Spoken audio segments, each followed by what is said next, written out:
এখন আপনাদের সামনে বক্তব্য রাখবেন, যিনার বক্তব্য শোনার জন্য আপনারা অধীর আগ্রহে অপেক্ষা করছেন। আমাদের সকলের প্রিয় ইটাহারের বিধায়ক, সকলের মনের মনি, আমাদের ইটাহারের বিধায়ক মুশারফ সাহেব আপনাদের সামনে ওনার মূল্যবান বক্তব্য বলবেন।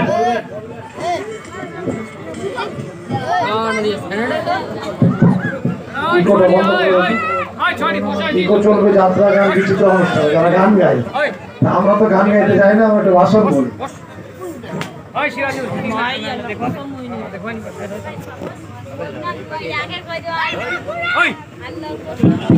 হ্যালো, ধন্যবাদ। আজকে আমরা এই সান্ধ্যকালীন সময়ে একটি মনোরম পরিবেশে, মনোমুগ্ধকর পরিবেশে আমরা দুই ব্লকের দুই বিধানসভার মধ্যবর্তী স্থান এই রাস্তার ধারে ঘোড়াহার বিশাহারে আমরা রায়গঞ্জ উপনির্বাচনে কেন্দ্র করে আমরা একটি সভা সমিতিতে অনুষ্ঠিত করেছি বা উপস্থিত হয়েছি। তা আমি সর্বপ্রথমেই এই বুথের সভাপতি, পার্শ্ববর্তী বুথের মেম্বার এবং আমাদের অঞ্চলের অত্যন্ত ভদ্র এবং আত্মমানবসেবী প্রধান লতিফুর ভাই, অঞ্চলের সভাপতি রাঙ্গু ভাই, যুব সভাপতি নাজির ভাই সমেত যারা এখানে সভাটি আয়োজন করেছেন খুব সুন্দর সুদৃঢ় ভাবে, তাদেরকে ধন্যবাদ, অভিনন্দন, শুভেচ্ছা জানাচ্ছি। এবং এখানে উপস্থিত আমার সঙ্গে এসেছেন, রায়গঞ্জে আমরা ছিলাম, আমাদের ব্লকের সভাপতি এবং আমাদের উত্তর দিনাজপুর জেলা পরিষদের কৃষি সেচ সমবায় দপ্তরের কর্মাধ্যক্ষ কার্তিক চন্দ্র দাস মহাশয় আছেন। সঙ্গে এখানকার অঞ্চলের সভাপতি, আমাদের সুরনওয়ারের অঞ্চল সভাপতি, আপনাদের একই গ্রামের বাসিন্দা আপনারা, আমাদের জাহাঙ্গীর দা আছেন, রাব্বানি সাহেব আছেন এখানে, কাসেম দা বলেছেন, এর বাদ দিও হেলালরা, ওদের মোস্তফা সমেত অনেকে, ইব্রাহিম সমেত অনেকে, জাকির আছেন, অনেক নেতৃবর্গরা এখানে আছে, হরিকুল সাহেব আছেন আমাদের সুরনওয়ারের চেয়ারম্যান, এবং আমাদের এই অঞ্চলে এবং এই বুথে অনেক শাখা সংগঠন, ভাতৃপ্রতিম সংগঠনের নেতৃত্ববর্গরা আছে। সবাইকে আমি গত কয়েকদিন আগে আমাদের পবিত্র অনুষ্ঠান ঈদুল আজহা অনুষ্ঠিত হয়েছে, কোরবানি বা পরব, বড় পরব আমাদের অনুষ্ঠিত হয়েছে। আমি এই পরবে আপনাদেরকে অনেক অনেক হার্দিক অভিনন্দন, শুভেচ্ছা, সম্মান জানাচ্ছি। এর বাদ দিয়েও আমি আপনাদেরকে লিখিত শুভেচ্ছা বার্তাও পাঠিয়েছিলাম, পেয়েছিলেন। তা আমি গত ঈদে আপনাদের এখানে নামাজ পড়ে গেছি, জামাতে অংশগ্রহণ করেছিলাম। বিরাট ঐতিহাসিক জামাত, ইসাহার গোড়াহার মিলে বিরাট বড় স্বনামধন্য মাদ্রাসার মাঠে জামাত অনুষ্ঠিত হয়। আমি খুবই আতিথেয়তে আপ্লুত হয়েছিলাম, মুগ্ধ হয়েছিলাম, এবং সেদিন একটি বিরাট সৌহার্দ্য, সৌভ্রাতৃত্ব বিনিময় আমাদের সবাই মিলে আমরা করেছিলাম, দুই অঞ্চলের লোকজন মিলে। যদিও এবছর জাহাঙ্গীর দেওয়ার খবর দেয়নি, গতবার ঈদে এত খাইয়ে দিয়েছে, ভাবছে আবার যদি বেশি খাওয়াতে হয়, আইটা তো খাইয়ে পড়াও, জাহাঙ্গীর দেওয়ার রিস্ক নেয়নি। কাজটা ভালো করেছে না খারাপ করেছে বলুন তো? খারাপ করেছে। ডাকলে আমরা একটু ভালো মন্দ ভালো করে খেতে পারতাম। যার মনের ক্ষোভে গোসায় আমি এবার কাপাসিয়া চলে গেছিলাম, সেখানে নামাজ পড়েছি, দুটো ঈদগাহে গেছি, 10-15 হাজার লোকের সঙ্গে জনসংযোগ হয়েছে। তা আমরা ভোট পর্ব লোকসভার পার করেছি, চুকিয়েছি, কিন্তু দুর্ভাগ্যবশত আমাদের আবার অকাল একটি ভোটে আমাদেরকে সবাইকে অবতীর্ণ হতে হয়েছে। বিশেষ করে এই কংগ্রেস, জাতীয় কংগ্রেস পার্টি, যারা নির্বাচনে জিততে পারে, ভিতর থেকে ষড়যন্ত্র করে বিজেপি পার্টি অবৈধ টাকার বস্তার উপরে শুয়ে আছে, সে ভাগ নিয়ে এখানকার রায়গঞ্জ লোকসভার কংগ্রেস প্রার্থী টাকার বস্তা নিয়ে ভোট কেটে বিজেপিকে জিতিয়ে দিয়েছে। এবং এই কাজে আমাদের বিশেষ করে সংখ্যালঘু অধ্যুষিত এলাকার মানুষজন ভুল পথে পা দিয়ে আমরা একটা বড় সর্বনাশ ডেকে এনেছি।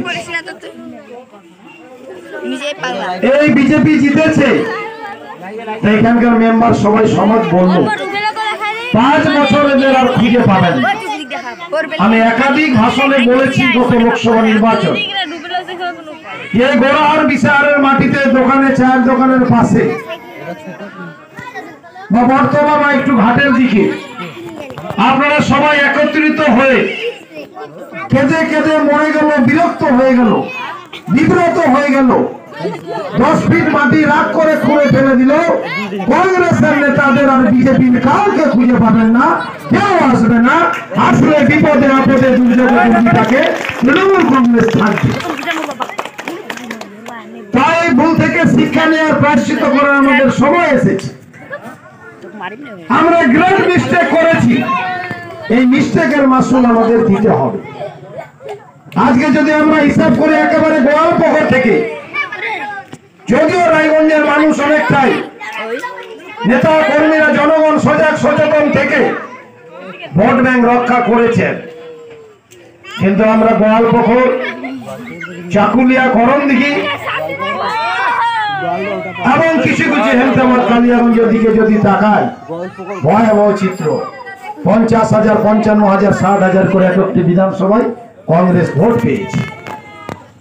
যে কংগ্রেস অনেকদিন আগে মাইক্রোস্কোপিক দলে পরিণত হয়েছে, আর এদের সঙ্গে অবৈধ যোগ, জগা খিচুড়ি যোগ, রক্তহীন যোগ সিপিএম করেছে। এই সিপিএম কংগ্রেস অলরেডি অনেকদিন আগে আন্ডারগ্রাউন্ডে চলে গেছে। আমার ভাষায় মাইক্রোস্কোপিক দল, চোখে দেখা যায় না। এদেরকে ভোট দিয়ে কি হলো আজকে আমাদের? যদি তৃণমূল কংগ্রেসের হয়তো তৃণমূল কংগ্রেস কর্তৃক মনোনীত মমতা বন্দ্যোপাধ্যায় দ্বারা কর্তৃক মনোনীত প্রার্থী কৃষ্ণ কল্যাণী যদি জিতে যেত, তৃণমূল কংগ্রেসের প্রার্থী জিতে যেত, তাহলে রায়গঞ্জ থেকে একটা ইতিহাস তৈরি হতো। তাই আমি অনুরোধ করবো, যে পার্টির আর কংগ্রেস পার্টির নাম দেওয়া যাবে না, একেবারে ভোট কাটুয়া পার্টি বলতে হবে। আমি আপনাদেরকে অনুরোধ করতে এসেছি, হয়তো ভাবছিলাম এই কদিন ভোট হবে না, ভোট হয়েছে, আমরা হয়তো কদিন অন্যান্য কাজ, উন্নয়ন কাজ, সাংগঠনিক কাজে মনোনিবেশ করতে পারবো, কিন্তু ভোট এসেছে ঠিকই।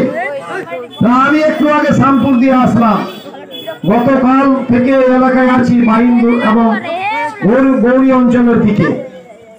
তাতে মানুষ পরিষ্কার বলছে, না এবার নি হবে, এবার কিন্তু একটা ভোট নি পাবে কংগ্রেস, সবটি ভোট পাবে একেবারে তৃণমূল কংগ্রেস। তাই সব ভোট তৃণমূল কংগ্রেসকে দিতে হবে। এই অসংখ্য অজস্র সংখ্যালঘু মুসলিমদের বাঁচার ত্রেতা মমতা বন্দ্যোপাধ্যায়, তার অধীনে সংখ্যালঘু মানুষজন নিরাপদ, বিপদ মুক্ত আছি। আর সংখ্যালঘু মানুষরা মমতা বন্দ্যোপাধ্যায়ের দল আর তৃণমূল কংগ্রেসকে ভোট দেওয়াটাকে দেশপ্রেমের অংশ ভাবে। সংখ্যালঘু মানুষরা মমতা বন্দ্যোপাধ্যায়কে বিশ্বাসের আমানত ভাবে। তাই আমি অনুরোধ করব, বাংলায় শান্তি, সম্প্রীতি, সৌহার্দ্য, সৌভ্রাতৃত্ব চিরন্তন বন্ধনকে অটুট রাখতে গেলে এই সাম্প্রদায়িক পার্টি বিজেপিকে একেবারে উৎখাত করে, উচ্ছেদ করে তারপরে বাড়ি ফিরতে হবে আমাদের ডেডিকেটেড কমিটেড ওয়ার্কারদের, দলের নিবেদিত প্রাণদের। এই কসম প্রত্যয়দীপ্ত ব্যক্ত করতে হবে, এদের হারিয়ে বাড়ি ফিরতে হবে, তার আগে বাড়ি ফিরা যাবে না, এই কসমকে নামতে হবে। বিজেপিকে হারাতে জীবনের মায়া করলে হবে না, প্রয়োজনে জীবনের মায়া ত্যাগ করে রক্তের বিনিময়। আমার কথা, একেবারে কাপড়ের কাপড় নিয়ে মাঠে নেমে রক্ত দিয়ে ইতিহাস লিখে এই বিজেপিকে পরাস্ত করতে সংখ্যালঘু মুসলিম অধ্যুষিত বুথে, পাড়ায়, মহল্লায় একটি ভোট কংগ্রেসকে দেওয়া যাবে না। প্রয়োজনে কংগ্রেস পার্টিকে বয়কট ঘোষণা করতে হবে, এদেরকে ভোট দেওয়া যাবে না। যেমনটা বলছিল জিততে পারবে না, যদি জেতার জায়গায় থাকতো, আমাদের নেতৃত্ব বলেছিল লোকসভা ভোটের আগে কংগ্রেসকে বার্তা দিয়েছিল দিল্লিতে এআইসিসি কে যে আপনারা দুটো সিট লোকসভায় জিতে আছেন, মালদা দক্ষিণ আর মুর্শিদাবাদের একজন নিজেকে রবিনহুড ভাবে, আমি যাকে বলি দাঁতহীন বাঘ, কোমর ভাঙা মাজা ভাঙা মানুষ, যারা নিজেরা চলতে পারে না, কংগ্রেস এখন সিপিএম এর উপর ভর করেছে, তাকে দুটো সিট নিয়ে নেন। গণতন্ত্রের সিদ্ধান্তকে মান্যতা দিয়ে মেনে নিয়েছে, কিন্তু হিসাব করলে বালুঘাট, রায়গঞ্জ, উত্তর মালদাও জেতা যেত, আর বিষ্ণুপুর আমরা 5 কি 5,500 ভোটে হেরেছি। তার মানে আমি যখন লোকসভায় সমগ্র রাজ্যে প্রচার করতে গেছিলাম, প্রচার করে সেই ইটাহার ব্লক পার্টি অফিসে কার্তিক দাদের গল্প শোনাচ্ছিলাম যে কার্তিক দা আমি গোটা রাজ্য প্রচার করে আসলাম, আমার ড্রাইভার, সিকিউরিটি, পিএসসি সবাইকে খবর নিতে বললাম, খাওয়া খবর নিয়ে আসো। খবর নিয়ে দেখে শুনে আমি বুঝলাম, রেজাল্ট হওয়ার আগেই বলেছিলাম বিজেপি ধরাশায়ী দলে পরিণত হতে চলেছে, বিজেপি একেবারে বাংলা থেকে মুছতে চলেছে, হাতে গোনা 6-7টা সিট হয়তো পেলেও পেতে পারে। আমার সমীকরণ ঠিক হয়েছে। এটা আরো অনেক ষড়যন্ত্রকারীরা, চক্রান্তকারীরা পেছন থেকে সামনে থেকে চুরি মারার কাজ করেছিল, এ আজ আমরা পেয়েছিলাম।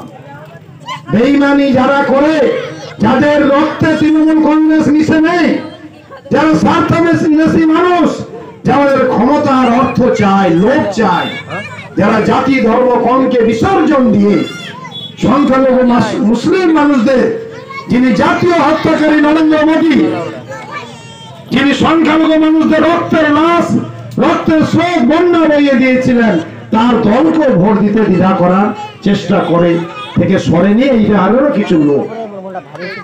তারা পর্যদুষ্ট হয়েছে, বকার স্বর্গে বাস করে।